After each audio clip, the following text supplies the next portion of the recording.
मेरी मदर के डेथ के बाद 2-3 दिन बाद ही सर मेरा इंडिया का पेपर था, तो मैं तो सोचा था कि मैं नहीं दूंगा। तो सबसे इम्पोर्टेंट तीन किन चीज़ों पे ध्यान देना चाहिए अगर आपको एनडीए ऑफिसर बनना है तो?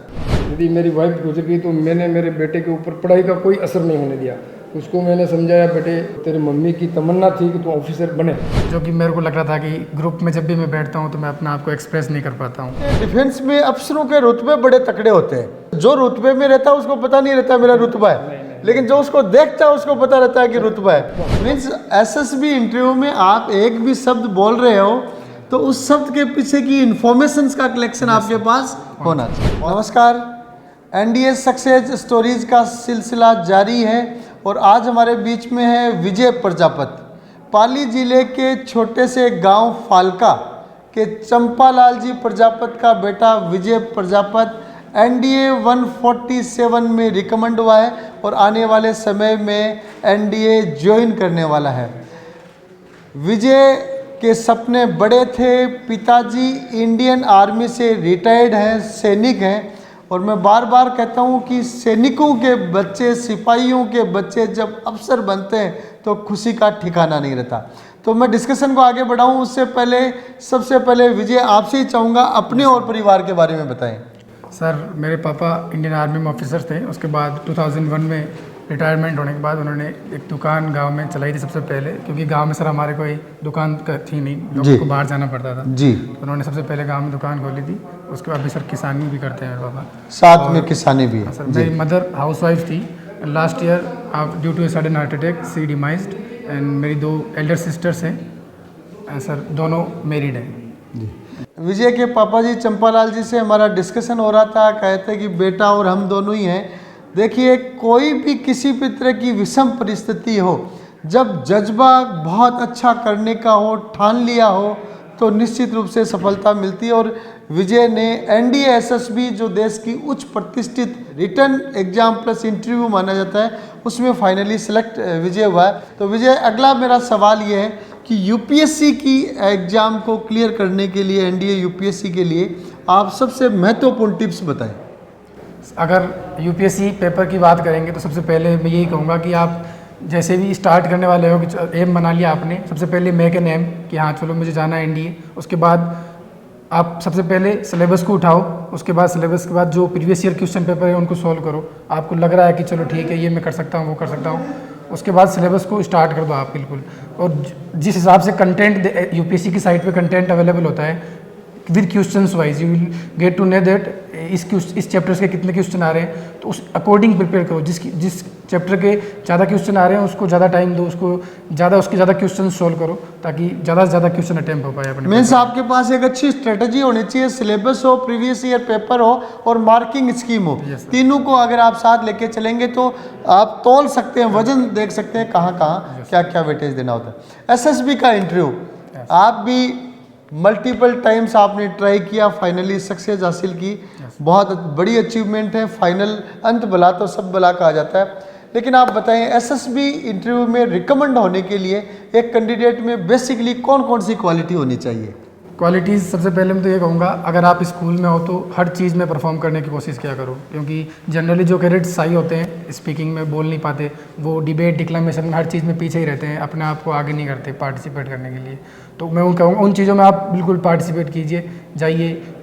इंग्लिश न्यूज़पेपर रोज़ाना पढ़िए क्योंकि एसएसबी में बहुत काम आती है ये चीज़। फर्स्ट ऑफ ऑल आप उससे आपकी इंग्लिश स्पीकिंग अच्छी होगी और आप जनरल नॉलेज बहुत अच्छी हो जाएगी, जो कि जीडी में बहुत काम आती है। ग्रुप डिस्कशन होते हैं एसएसबी के अंदर, उसमें आपकी नॉलेज जब दिखाओगे तो जीटी पे बहुत अच्छा इंप्रेशन पड़ता है उस पर। तो ये कुछ टिप्स है। और स्पीकिंग इंग्लिश तो मतलब मस्ट है। अगर आप नॉर्मल स्पीकिंग भी कर रहे हो, गुड। 50-50 होता है तो प्रेजेंटेशन अच्छा जाता है। बहुत बढ़िया। अब अपन आगे आते हैं कि आपने एसएसबी की कुछ क्वालिटीज़ बताई, हालांकि एसएसबी अपने आप में एक बहुत बड़ा टॉपिक है। आप एसएसबी में 4 बार स्क्रीन आउट हुए। सबसे पहले यही जानना चाहूँगा कि 4 बार स्क्रीन आउट रहे, इसके पीछे आपको कौन सी कमी लगी? एक तो कॉन्फिडेंस, जो कि मेरे को लग रहा था कि ग्रुप में जब भी मैं बैठता हूँ तो मैं अपना आप को एक्सप्रेस नहीं कर पाता हूँ। तो जब मैं इधर प्रिंस में आया तो काफ़ी सारे लड़के मेरे को मिले थे, तो सर भी मेरे को, भरत भूषण सर ब्रिगेडियर, वो हमको मोटिवेट करते रहते थे, चलो भाई बोलो। उसके बाद डायरेक्टली हम गए थे तो लेकिन प्रॉब्लम एक स्क्रीनिंग में लक फैक्टर भी थोड़ा आ जाता है, लेकिन प्रैक्टिस करते रहोगे तो ठीक है। फिर आपको स्पीकिंग सबसे मेन है ग्रुप के अंदर, how to express yourself and be confident every time. बहुत बढ़िया। अब Vijay, next question, SSB interview में बड़े स्पेशल क्वेश्चंस रहते हैं यस सर। बच्चे का आकलन करने के लिए, विभिन्न चीज़ें जांचने के लिए। तो आप अपनी एसएसबी के कुछ स्पेशल क्वेश्चंस बताइए ताकि इस इंटरव्यू को देखने वाले लोगों को पता चल सके कि एसएसबी में किस तरह बच्चों का आकलन किया जाता है।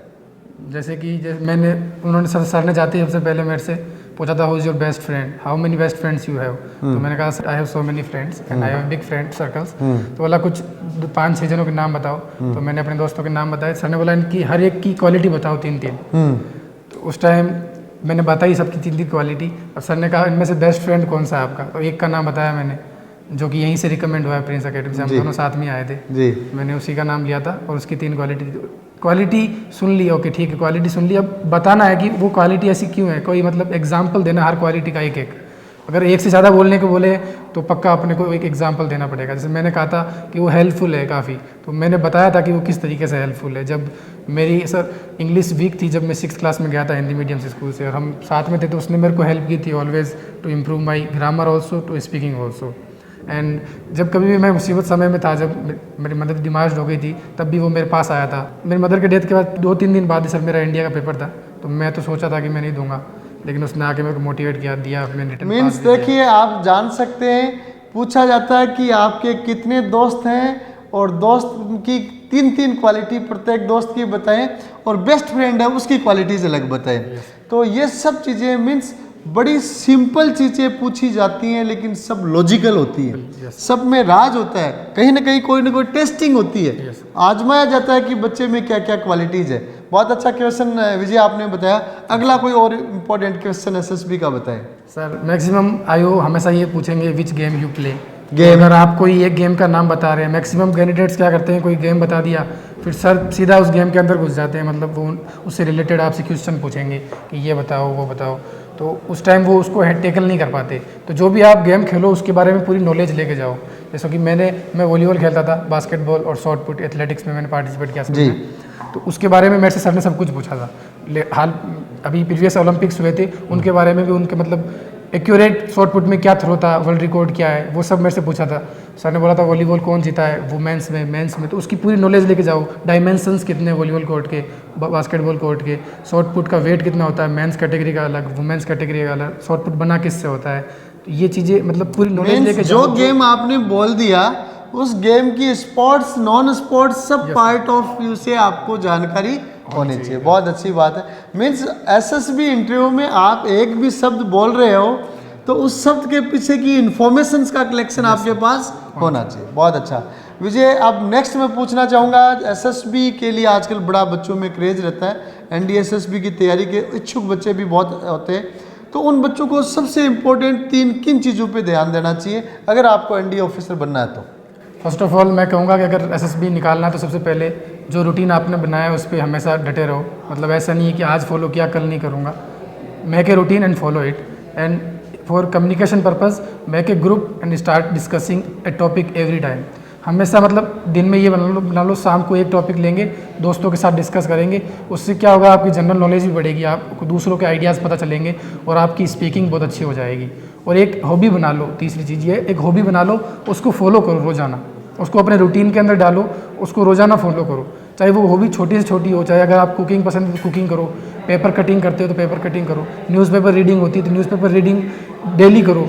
तो ये हॉबी आपको होनी चाहिए, क्योंकि एसएसबी में एक हॉबी का मान लो 10 मिनट्स का क्वेश्चन हो जाता है और बहुत इंपैक्ट डालती है आयोग। तो अब आ चुके हैं हमारे बीच में चंपालाल जी, विजय के पापा जी। और जैसा मैंने पहले बताया था, आप आर्मी से रिटायर्ड हैं और आर्मी से रिटायर्ड सैनिक जिनके बेटे हैं वो एनडीए एसएसबी ऑफिसर बनने जा रहे हैं, भविष्य में आर्मी में बड़े ऑफिसर बनेंगे।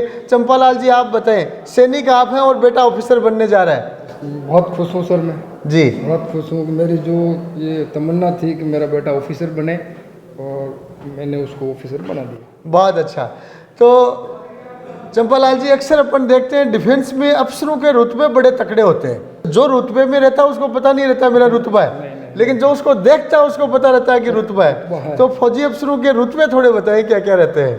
फौजी अफसरों के तो बहुत बड़े राजाशाही जिंदगी है उनकी। जी, जी। यदि उन्होंने एक बार बोल दिया ये काम होना है हाँ, जी। तो वो करना है, जी। चाहे कुछ भी। यदि उन्होंने जंगल में भी बोल दिया कि आज यहाँ मंगल बनाना है हमको, जी। तो हम मनाना पड़ेगा। जी जी। ये बात है। मीन्स डिफेंस में यस है नो नहीं है। नहीं। और अपने आप में सर्विस में, जैसा कि सर्विस में अपने आप में जज्बा, जोश, जुनून देखा जाता है, बोल्डनेस देखी जाती है, उसके साथ सर्विस की रॉयल्टी भी है। रॉयल्टी भी है। तो चंपालाल जी, जैसे परिवार में दुखांतिका भी हुई है, विजय की मम्मी जी पिछले दिनों एक्सपायर हो गई, आप बाप और बेटे दोनों ही साथ में रह रहे हैं, बेटियां शादी हो चुकी हैं, एक ऐसे माहौल में बच्चे ने एसएसबी रिकमेंडेशन की अचीवमेंट हासिल की है, निश्चित रूप से आपका भी बड़ा सहयोग रहा हुआ है, एक अच्छा माहौल आपने दिया है, तो उस बारे में थोड़ा बहुत बताएं। मैंने, यदि मेरी वाइफ गुजर गई तो मैंने मेरे बेटे के ऊपर पढ़ाई का कोई असर नहीं होने दिया।